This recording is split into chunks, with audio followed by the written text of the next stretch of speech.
Alors on n'a que ce mot à la bouche ce matin, déception Mmh. évidemment après la défaite de la France hier soir face au Portugal en finale de l'Euro.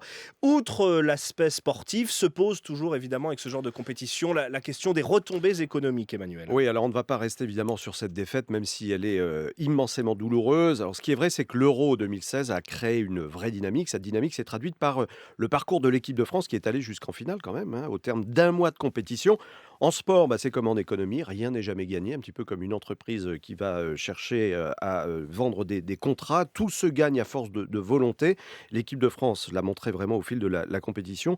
Le contrat est perdu, mais la vie continue quand même, d'autant que la machine a tourné pendant ce mois de compétition et les retombées, bah, évidemment, il y en a eu. Mais concrètement, on peut les chiffrer ces retombées? Alors, le bilan précis ne va pas tarder, on verra notamment les chiffres de l'hôtellerie, mais il y a une constante. Pendant un mois, la compétition, on l'a vu, a galvanisé une cohorte de supporters, de touristes qui ont consommé. Et victoire ou pas, bah, le business créé par l'engouement autour d'un tel événement sportif est généralement évalué à 0,1% de PIB en plus, c'est-à-dire entre 1,5 et 2 milliards d'euros. Et c'est tout bénef aussi pour l'organisateur, Alors, l'UEFA. effectivement, ça c'est l'autre côté du décor. L'UEFA qui organise le tournoi est une association à but non lucratif, c'est une société anonyme qui est basée en Suisse.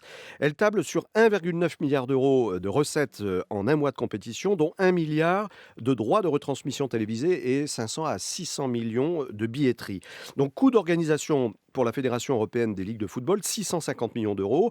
Entre environ 2 milliards de recettes et 650 millions de dépenses, bah, le bénéfice est facile à calculer. D'autant que si l'UEFA redistribue l'essentiel des recettes aux équipes nationales, elle est exonérée d'impôts en France en vertu d'un accord qui avait été passé sous le président Nicolas Sarkozy, confirmé ensuite sous François Hollande, une exonération qui a été étendue il y a un an à peine à tous les autres grands événements sportifs organisés en France. Et pour l'Euro 2016, avec cette exonération, le manque à gagner pour les caisses de l'État est estimé entre 150 et 200 millions d'euros. De l'argent, il y en a aussi pour les premiers acteurs de cet Euro, à savoir les joueurs. Oui, alors s'ils avaient gagné hier, les hommes de Didier Deschamps auraient empoché chacun une prime de 300 000 euros. Mais comme ils ont perdu, bah, ils ne toucheront que 250 000 euros.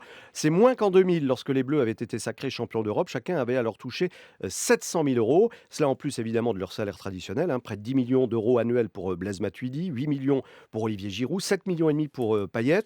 Et puis au PSG, Ibrahimovic est margé, lui, à 16 millions d'euros par an. Donc pour l'anecdote et avec un petit peu d'humour dont on a bien besoin ce matin, on se souvient de la dernière polémique autour du salaire du patron de PSA, Peugeot Citroën, avec 5,2 millions d'euros. Carlos Tavares ne serait que le 10e salaire du PSG. C'est vraiment jouer Une petit. goutte d'eau. Merci Emmanuel Cuny.